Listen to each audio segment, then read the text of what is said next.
આકાશવાણીનું આ અમદાવાદ વડોદરા કેન્દ્ર છે. પ્રસ્તુત છે કાર્યક્રમ યુવવાણી. આજના કાર્યક્રમમાં આપ યુવાનો અને સ્પોર્ટ્સ એ વિશે માનસ પટેલની મૌલિન મુનશીએ લીધેલ મુલાકાત સાંભળશો. યુવાણી કાર્યક્રમ સાંભળતા સૌ દોસ્તોને મૌલિન મુનશીને નમસ્કાર. કેમ છો દોસ્તો? આજકાલ અમને જે મેઇલ મળી રહ્યા છે, પત્રો છે, એમાં યુથ બહુ સરસ કહે છે કે સર અમે સ્પોર્ટ્સ તરફ આકર્ષ્યા છે અને અમે અલગ અલગ રમતો જે છે એમાં અમે ભાગ લઈ રહ્યા છે. કેટલીક એવી રમતો વિશે પણ અમને જાણકારી આપે છે કે જે આપણી વિસરાઈ ગયેલી રમતો છે, અને કેટલીક એવી રમતો છે કે જેના વિશે યુવાનો બહુ નથી જાણતા. આજે આ વાત એટલા માટે કરું છું કે મારા આકાશવાણી સ્ટુડિયોઝમાં માનસ પટેલ છે. માનસ આમ તો એજ્યુકેશન ફિલ્ડ સાથે સંકળાયેલા છે, પણ સ્પોર્ટ્સ લવર છે, અને એની સાથે આજે યુથ એન્ડ સ્પોર્ટ્સ, યુવાનોએ કેવી ગેમમાં ભાગ લેવો જોઈએ, કેવી ગેમ યુવાનોમાં લોકપ્રિય છે, એના વિશે વાત કરીશું. માનસ, આકાશવાણી સ્ટુડિયોઝમાં આપનું સ્વાગત છે. ખાસ કરીને તમે સ્પોર્ટ્સ લવર છો માનસ. Yes sir. બરાબર છે. અને તમે કહેશો કે તમારી પસંદગીની કઈ ગેમ છે? Hello everyone. એકચ્યુઅલી મારે કેવું છે કે એવરી ડે મારે ક્રિકેટ રમવા જોઈએ, એટલે લાઈક સ્પોર્ટ્સ છે એ મારા બ્લડમાં વણી ગયું છે. સો આમ એવું થાય કે બધા એવું કે એડિક્શન એ ખરાબ વસ્તુ છે, બટ મને એવું થાય કે મને સ્પોર્ટ્સનું એડિક્શન છે તો મને ક્યારે હાર્મ નથી કર્યું. સાચી વાત છે. કારણ કે આમ એવું થાય કે જે દિવસે ક્રિકેટ ના રમ્યા હોઈએ કે બીજી કોઈ સ્પોર્ટ્સ ના રમ્યા હોઈએ એ દિવસે એવું લાગે કે ખાલી ગયો આખો દિવસ. સો એવું થાય કે આપણે સ્પોર્ટ્સ એવરી ડે રમવું જોઈએ. એક એનર્જી પણ તમને આપતા હશે, ચાર્જ થઈ જતા હશો. 100%. એમાં કેવું છે કે અમે લોકો યુઝ્યુઅલી સન્ડે, ટ્યુઝડે, થર્સડે એ 3 દિવસ અમારા ફિક્સ હોય છે. સો અમે લોકો બોક્સ ક્રિકેટ રમીએ. એમાં અમે લોકો 16 ફ્રેન્ડ્સ મળીએ, એટલે બધા એકબીજા સાથે ગપ્પા મારતા હોય, અને એ બધા 16 ફ્રેન્ડ્સ બધા કેવા એકદમ ક્લોઝ હોય, એટલે એ તમને એટલું બધું એનું આખો એક માહોલ અલગ હોય. તમે આખા દિવસ વર્ક કર્યું હોય, એનો તમને સ્ટ્રેસ હોય કે પછી જે બી થાક હોય એ બધું એક રિલીઝ થઈ જાય એ સ્પોર્ટ્સ રમીએ એટલે. અચ્છા, જે બોક્સ ક્રિકેટની આપણે વાત કરી રહ્યા છે, આજકાલ યુથમાં બોક્સ ક્રિકેટ બહુ લોકપ્રિય છે. બોક્સ ક્રિકેટ તો હું એવું કહું કે એક વરદાન તરીકે આવ્યું હોય ને એવું થયું અત્યારે. હું લાસ્ટ 7 yearsથી બોક્સ ક્રિકેટ રમું છું. અમે એવું કહેવાય કે જ્યારે અમદાવાદમાં પહેલું જ એક બોક્સ ક્રિકેટ હતું તો એમાં અમે લોકોએ અમારું બોક્સ ક્રિકેટ રમવાનું ચાલુ કર્યું, એટલે અમે લોકો પાયનિયર મેમ્બર્સ કહેવાય બોક્સ ક્રિકેટ રમવાના.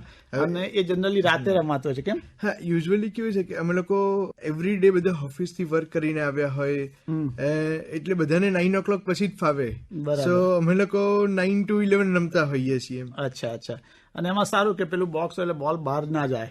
બોલ, હા, એ જ મેઇન વસ્તુ થઈ કે બોક્સના જે બેનિફિટ્સ એવા છે કે તમે ગ્રાઉન્ડ ઉપર રમવા જાઓ તો ત્યાં થોડી ધૂળ ઉડતી હોય કે તો પછી 3-4 ટીમ સાથે રમતી હોય તો તમને આઈડિયા જ ના આવે કે કઈ ટીમમાં તમે રમો છો, કે બધા આજુબાજુ રમતા હોય. બટ આ તો કેવું, તમે પર્ટિક્યુલરલી તમારા પોતા માટે એક બોક્સ બુક કરાવ્યું હોય, અને એની એટલી સરસ લાઇટ્સ એટલી સરસ હોય, અને એનું એમ્બિયન્સ એટલું બધું સરસ હોય. એવું નહીં કે તમે એક જ ગેમ રમો, તમે 5-7 ગેમ રમી શકો. એટલે કેવું કે જે બધા 16 પ્લેયર્સ આવ્યા હોય એ બધાને રમવાનો ઇક્વલ ચાન્સ મળે. સાચી વાત છે.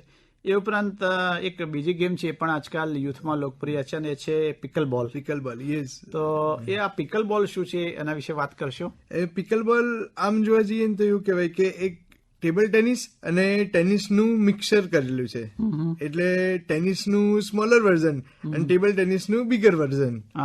એટલે પિકલ બોલ અત્યારે તો પર્ટિક્યુલરલી અમદાવાદમાં એટલું બધું ફેમસ છે ને કે, અને એટલું બધું ટ્રેન્ડિંગ છે કે અમદાવાદને પિકલ બોલનું કેપિટલ સિટી ડિક્લેર કરી દીધું. ઓહો, શું વાત છે!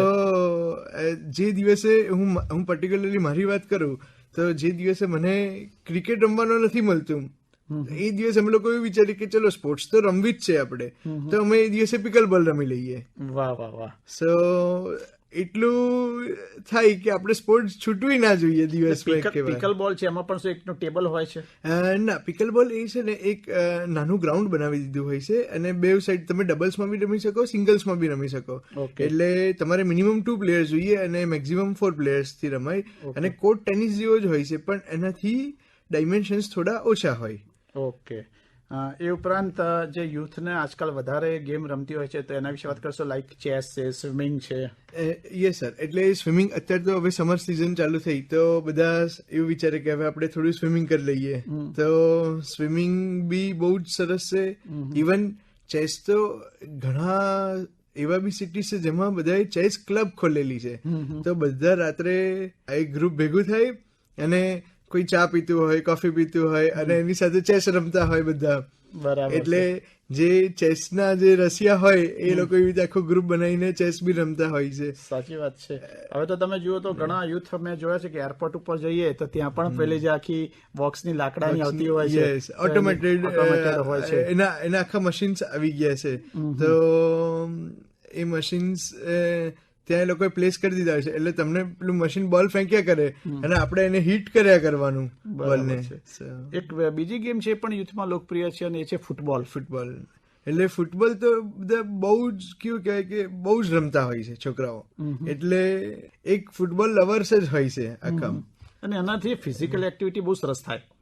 એકચ્યુઅલી સ્પોર્ટ્સ એવી વસ્તુ છે કે તમે કોઈ બી સ્પોર્ટ્સ લો, પછી એ બેડમિન્ટન હોય, કબડ્ડી હોય, ફૂટબોલ હોય, ક્રિકેટ હોય, તો તમને એ એક્સરસાઇઝ તો આપે જ. એટલે એ સ્પોર્ટ્સ એવું છે કે તમારે એવરી ડે એવી રીતે કરવું જોઈએ કે તમારા બોડીને, તમે કદાચ જીમ ના જતા હો પણ તમે સ્પોર્ટ્સ રમી લેતા હો પેરેલલી, તો તમને બોડીને એક્સરસાઇઝ આપી શકે. જે અત્યારે આપણે જે ફાસ્ટ ફૂડ ખાતા હોઈએ અને બધું કરતા હોઈએ તેની સામે એ પેરેલલી આપણને બોડીને બેલેન્સ કરી આપે. એટલે માણસ આજકાલ જોયું છે કે યુથ જે છે ને એ બધા બહુ આજકાલ આઈટીમાં એમ હોય છે, આખો દિવસો હોય, વર્ક ફ્રોમ હોમ કરતા હોય, તો કોઈ પણ સ્પોર્ટ્સ રમે તો મને લાગે છે લોકોને એક બહારનું એક્સપોઝર મળે.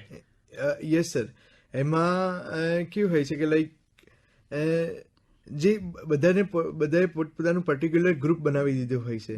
સો લાઈક હું મારી વાત કરું કે મારું એક ક્રેઝી ક્રિકેટર ગ્રુપ છે, તો એમાં મારો એક ફ્રેન્ડ છે ગાંધી કરીને, એ બધું મેનેજ કરે છે. એટલું સરસ રીતે મેનેજ કરે છે કે અમને બધાને ભેગા કરે, પ્લસ એ બધું ડિસાઇડેડ હોય. ઇવન અમે તો એટલું બી ડિસાઇડ ટીમ્સ પડી ગઈ હોય, પ્લસ 9 o'clock ફિક્સ રાખ્યું હોય કે આપણે 9 o'clock મળવાનું. ગ્રાઉન્ડ ઉપર 9 o'clock ગેમ ચાલુ થઈ જવી જોઈએ, અધરવાઇઝ પેનલ્ટી પે કરવાની. તો પેનલ્ટીના રીઝનથી બી બધા આવે. તો એવી રીતે આઈટીમાં બી જે બધા એ હોય એને તો આખો દિવસ કોમ્પ્યુટર પર બેસીને વર્ક કરવાનું હોય છે.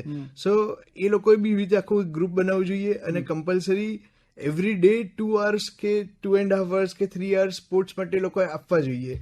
તો કેવું થાય કે એ જે આખું પેલું એ લોકોનું જે કદાચ સ્ક્રીન સામે રહ્યા હોય કે હોય તો એનું આખું એક એન્વાયરમેન્ટ અલગ થઈ જાય સ્પોર્ટ્સથી. અને એવું પર્ટિક્યુલરલી એવું નહીં કે ખાલી બોક્સ ક્રિકેટ રમે, બટ એ લોકોને જે ગમતી હોય, બાસ્કેટબોલ બી રમી શકે, ટેનિસ બી રમી શકે, કોઈ બી સ્પોર્ટ્સ એ લોકો સિલેક્ટ કરે. બટ એવરી ડે ઓલમોસ્ટ મારા પ્રમાણે 2 hours તો આપણે સ્પોર્ટ્સ માટે આપવા જ જોઈએ. હવે તો આમાં પણ સ્પોર્ટ્સમાં ટેકનોલોજી આવી છે અને એવા મશીન્સ આવ્યા છે કે સતત બોલ ફેંકે. બરાબર છે, એટલે તમારે પેલા બોલરની જરૂર ના પડે, તમારે ફટકારવું જ પડે, એવું પણ આવ્યું છે. એવું બી થયું છે કે એ પ્રમાણે મશીન છે ને એને તમારે કમાન્ડ આપવાનો કે તમારે કઈ પ્રમાણે બોલ રમવા છે. એટલે તમે એની સ્પીડ સેટ કરી શકો, તમે એને એવા બી કમાન્ડ્સ આપી શકો કે તમને રેન્ડમ બોલ નાખે. તો તમે એ મોસ્ટલી ક્રિકેટર્સ બે રીતે યુઝ થતા હોય છે. જે પ્રોફેશનલ ક્રિકેટર્સ હોય છે એ એને પ્રોફેશનલ વેમાં યુઝ કરતા હોય છે કે મારે એકદમ સ્વિંગ કરાવવો છે બોલ કે તો બાઉન્સ કરાવવો છે, એની પ્રેક્ટિસ કમ્પ્લીટલી એની પ્રેક્ટિસ કરવી છે. અને 145 km/h ની સ્પીડે બોલ આવે તો એ પ્રમાણેની પ્રેક્ટિસ કરવી છે. તો મશીન્સને એ પ્રમાણે સેટ કરીએ તો એ પ્રમાણે બી બોલ ફાસ્ટ નાખે. અને જે ખાલી ફન માટે રમતા હોય એના માટે એક એવું નાનું બનાવી શકે કે લોકો પ્રેક્ટિસ કરી શકે, કે ફન માટે એ લોકો આખું પેલું એને એન્જોય કરી શકે. અમદાવાદમાં એવું ઘણી જગ્યાએ આવી ગયું હશે. અચ્છા, ધારો કે ખાલી પ્રેક્ટિસ એક જ જણ છે જેને ક્રિકેટ રમવું છે પણ બીજું કોઈ છે નહીં, તો કે હવે હારું બોલ નાખવા વાળું તો કોઈ જોઈએ, તો એ ત્યાં જતો રહે, તો પેલું બોલ નાખ્યા કરે મશીન સાથે, પેલું પ્રેક્ટિસ કર્યા કરે બેટ્સમેન. સાચી વાત છે. એટલે આપણો જે યુથ આજકાલ શું કરે છે, બહુ ધીર ગંભીર થઈ ગયું છે. આખો દિવસ વાંચ્યા કરે, આઈટી હોય તો આખો દિવસ કોમ્પ્યુટર ઉપર હોય, લેપટોપ ઉપર હોય, પેલું કમર વળી ગઈ હોય, તો એ લોકો જો દિવસના 2 કલાક આવી રીતે બહાર જાય, કોઈ સ્પોર્ટ્સ એક્ટિવિટી કરે, તો મને લાગે છે કે એ લોકોની ફિઝિકલ ફિટનેસ વધે, મેન્ટલ પીસનેસ પણ વધે. 100%. બરાબર છે, એક એકાગ્રતા એ લોકોમાં આવે. બરાબર છે.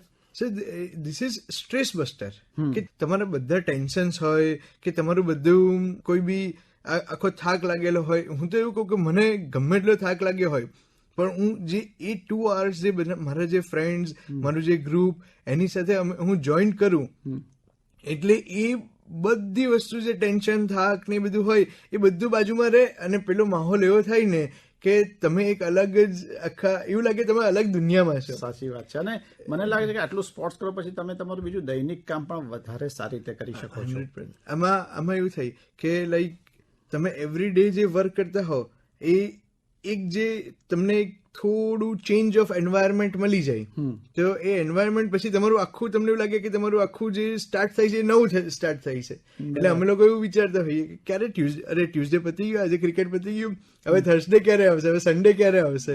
બરાબર, એની રાહ જોતા હોઈએ. સાચી વાત છે. આપણો જે કાર્યક્રમ સાંભળી રહેલા જે યુથ છે, એટલે યુવાનો છે, એને તમે કોઈ મેસેજ આપશો કે સ્પોર્ટ્સ એમના જીવનમાં કઈ રીતે ઉપયોગી થાય? એવરી ડે મારે તો એટલું જ કહેવું છે કે બધા છોકરાઓ એક સરસ ગ્રુપ બનાવે, અને એ ગ્રુપ સાથે એવરી ડે ક્રિકેટ રમે. ક્રિકેટ નહીં, જે સ્પોર્ટ્સ ગમે એ સ્પોર્ટ્સ રમે. અને હું મારી પર્ટિક્યુલર વાત કરું તો અમારા ગ્રુપમાં બધા કેવું છે કે કોઈ ઘણા છોકરાઓ તો એવા છે જે ચા ને કોફી બી નથી પીતા. ઓહો.